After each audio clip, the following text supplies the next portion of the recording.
everyone, and welcome to Autism Elements. Today, we're going to be talking about communication is key.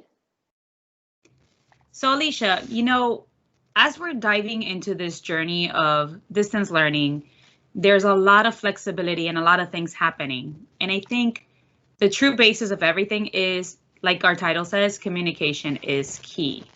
What are some of the things you're coming across? I know that I've been having a lot of conversations with teachers, but I think this is important. We have to make sure communication is happening, kind of with that triangle between the student, the parents, and the teachers. What do you think?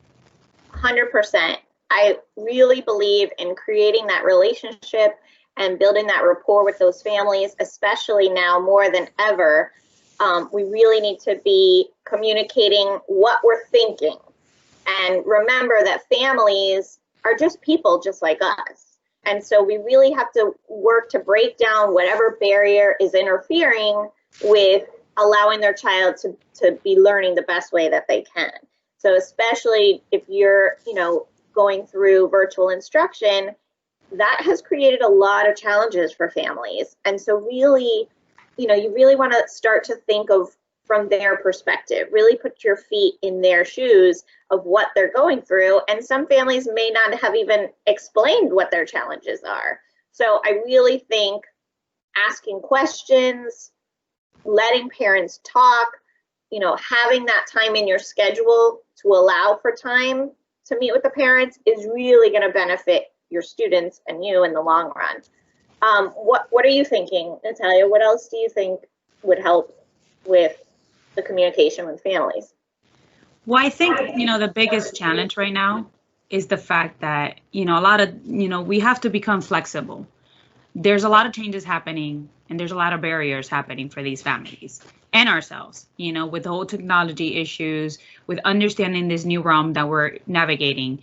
And I think we have to start, getting to know them. So a lot of times I'm talking to my teachers right now through work and I'm letting them know, they're saying my parent is refusing to log in.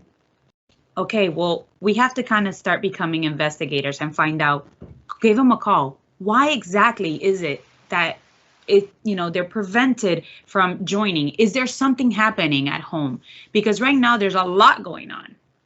And I think too, some parents might say, well, it's not working for me. And so if our response as the teacher is just to say, well, it's working for me, that won't really help a family. So really help them in making that connection, really investigate why is the technology not working, or provide them resources or contacts that if you don't have the answer, who can they go to? Because if not, then it's easy for a parent to just be like, okay, then I'm done. But really helping them through it, and because that's what is going to help this whole thing to work, because technology, from day to day, it can be extremely challenging. It works one minute, it doesn't work the next, but that's only a piece to the puzzle. So if a family is not even joining just because of the technology piece, how can we help them through that so that we can get our students to engage and participate and learn?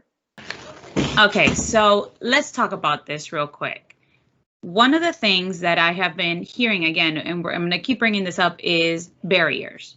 Right? The first thing I told my teachers is you want to make a phone call. If you do nothing else, I want you to communicate with the families.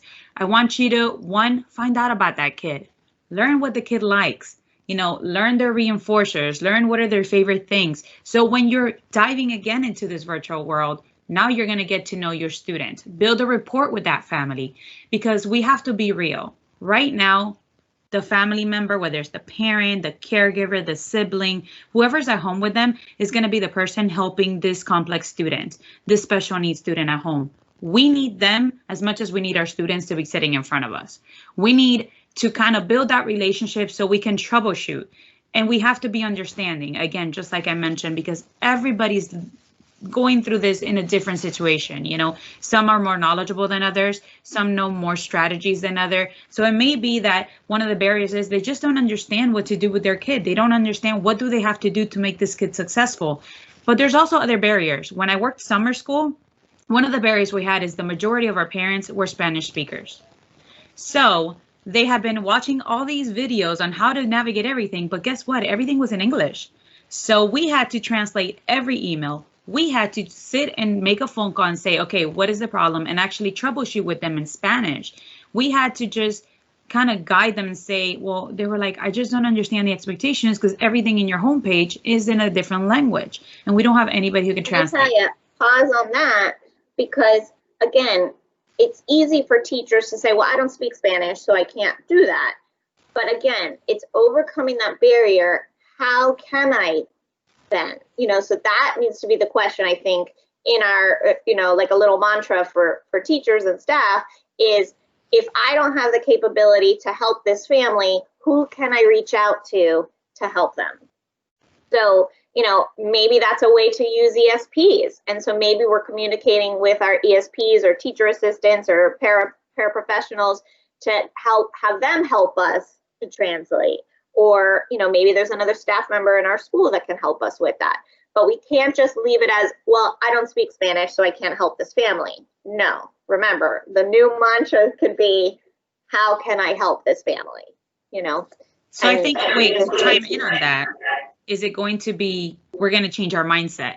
Yeah. We're going to start changing our mindset from, it can't be done, or this is the way it has to be, to, okay, let's figure out a compromise. Let's call this family and say, okay, what exactly is the problem? Some of the problems in reality is that a lot of parents have to work. They're essential workers right now. So they may be having to go to work and they can't attend their child to be during school hours at the same time you are. So what can you do to meet them halfway? Are you going to pre-record a lesson?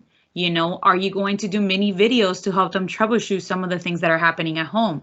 If they're a person who, right now the internet is, the video conferencing is not working, having the child in front so long, what can you guys compromise and how can we be flexible to still kind of encourage that child to be participating, but at the same time, taking the break that their child really needs, whether it's sensory breaks or whether it's too much to be sitting in front of a computer that long.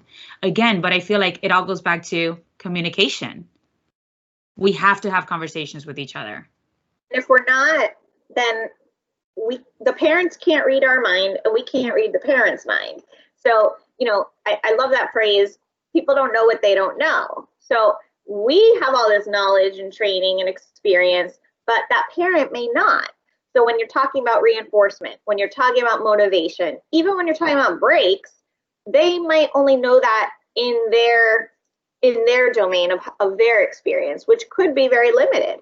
Mm-hmm. And we have the reverse. We have the parents that know everything and have researched everything. So we have to kind of figure out, who is this family that you're working with? Is it the family that has no prior knowledge, that only knows about reinforcement with their dog, right? And so how can we translate that to, no, you go to work, you get a paycheck too. So we need to, provide our children with a little paycheck too for something that's challenging, especially. Or, when we talk about, well, what toys do they like? A parent might be like, why do you care? I need you doing reading, writing, and math, Absolutely. But if you explain, no, we're going to use their toys to really grab them and get their attention. And I'm going to show them the stuffed animal or the picture card so that they're going to want to come to the screen. Or maybe we're going to count items of dinosaurs because they love dinosaurs. So we're going to use the things that they enjoy in getting them to attend. And then we can infuse the other activities. But if a parent doesn't understand that why, they're going to think you're crazy, right? Or the idea for a parent to say, no, my kid's going to do it because I said so. Yeah, well, how's that working so far? So really helping them to understand the research of the interventions that we do and why we do the things that we do. When parents understand the why, they're much more likely to participate and really work with us to help their child. What do you think about that, Natalia? Absolutely. I mean, I think we also have to be real. Be real with the fact that they don't know what they don't know. They haven't been to all the trainings we have been to.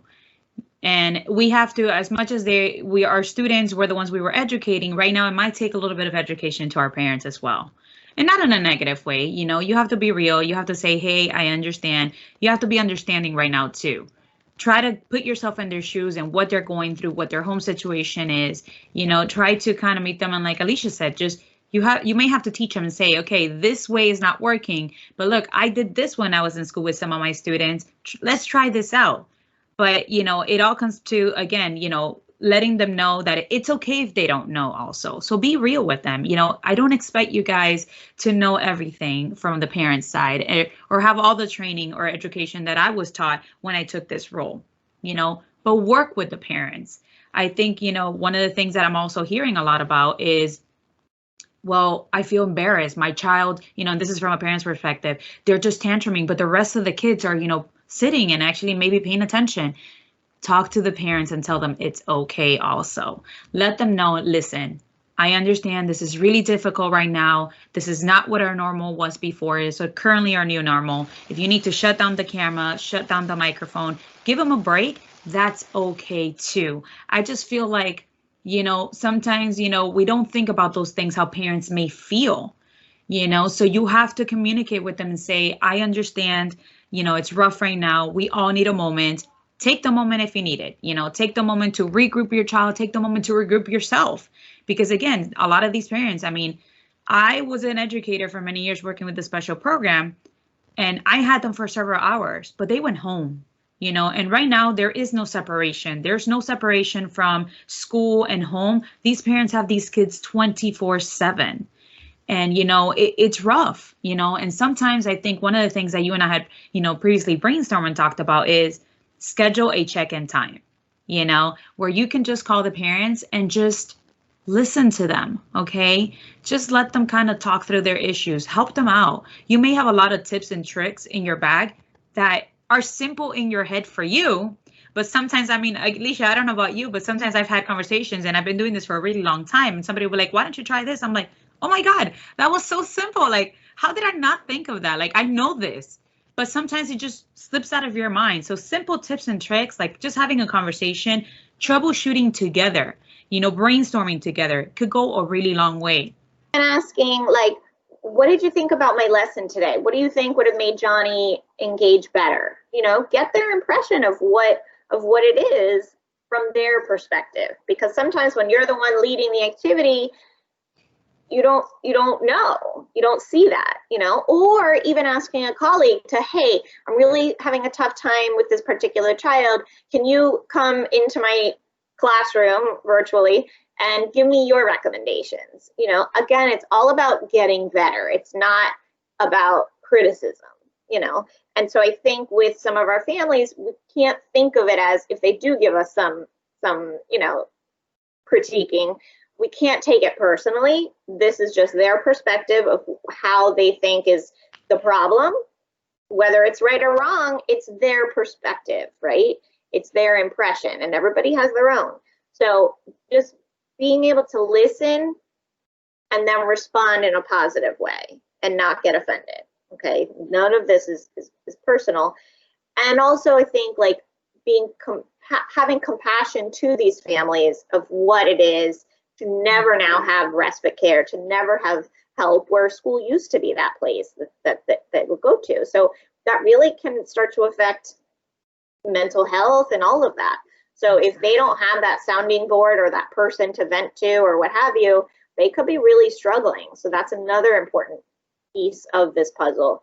And I think too, like, going back to the teacher assistants, they can really be helping us through this. And I think parents, when you have like a little team there, it's more comforting, and I think we just have to really be opening those communication pathways and really working on building that bridge to help these kids, because without a team, it's not going to work. And also communicating with physical therapy, occupational therapy, speech and language, counselors. And if the parent has private therapies too, get them on board too, because, it takes a village to raise a child, especially right now during this pandemic, So it can't be, oh, well, they're not school staff. No. There's somebody that works with that child. I want to know their impression. I want to know what they're working on too, because just like in the classroom, if we're working on something two different ways, then that's counterproductive and we're only going to confuse the child. So again, really helping the parent to say, no, we're all in this together. Let's all get together to discuss it. And it does take time though, you know, and time is something that teachers don't have very frequently, but it's worth the effort. It's worth the time initially. And later you're not going to have to meet as frequently because you've got it now. But initially it's worth the effort to put the time in to make those phone calls, even when it might be a little uncomfortable. It might be unnatural for you to be communicating with families as much as needed now. But without that, it's just not going to work. It's not going to be successful. And I'm going to bring it up, Alicia, because we've been talking a lot about communicating with the families and the caregivers, but you're so right. You did mention a little bit, and I know we're not going to kind of be today's topic, but you did mention communicating with other colleagues, your assistants in your class, your, you know, colleagues, maybe a similar teacher in your same role, or even going higher, you know, your related therapies, you know, your related service providers, your program specialist, if you have district personnel that you can reach out and say, hey, I'm kind of stuck right now. Communicate. I feel like, you know, there's a lot of negative intonation into this distance learning and e-learning, and there is a lot of pros and cons. But I think one of the pros is that we are communicating now more than ever. We're having to depend on this little rectangle box, make phone calls all the time, and troubleshoot together a lot. Don't lose that. You know, if you're stuck, you know, and there's a big thing going on right now with whether you get stuck in an escalator, let's figure out how to think outside that box to get off the escalator. Let's troubleshoot. Let's problem solve. You know, I keep telling my participants and my audience all the time is, it only becomes a problem when there is no solution. So let's, you know, if you can't come up with that solution, there's so many people out there. You know, we are a big team. Let's communicate with each other. Let's go ahead and reach out to each other, and together we can do this, you know. So again, just trying to figure out how can we, you know, troubleshoot. You know, if you're having problems with a family, reach out to someone. Don't think that you're on your own right now through all of this. You know, reach out to people like us. You know, we're here to help you guys and inspire you guys and motivate you and troubleshoot with you.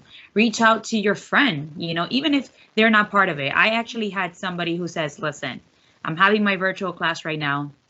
I don't know if I'm doing everything right. Can you just log in, you know, join my class, because you're an outsider. You're not living all the stressors with the parents and, you know, hearing what's going on and all of this. You're just an outside person. And I logged in and gave them a couple of tips, and they were like, oh my God, that's great. You know, sometimes when you get other people who are outsider, it also helps a lot. So again, just trying to communicate all across, not just with your families, you know, communicate with your students, you know, try to get around with your students as well. Get to know them and use that to your advantage. Get to know your other staff members so they can help you, you know. But again, it all comes down to, I think our title, Alicia, is communication is key. We have to communicate with one another. Most people are not mind readers. So if you don't explain, if you don't express, if you don't say what you mean, they might not get it. They might not understand, you know, whoever you're working with, you know, and this is just relationships in general, you know, with your spouse, with your children, with your teacher assistant, you know, express the expectations that you're having, your goals that you have. If you don't express it, people don't know. And then everyone's just left guessing or hoping, you know. So communication, communication, communication. That's what this is all about.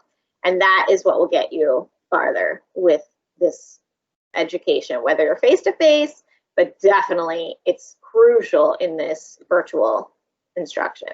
Just want to leave you with a couple key things to remember to do and takeaways from this. Create the time to have those conversations. Schedule it in your agenda. Schedule it in your planning time.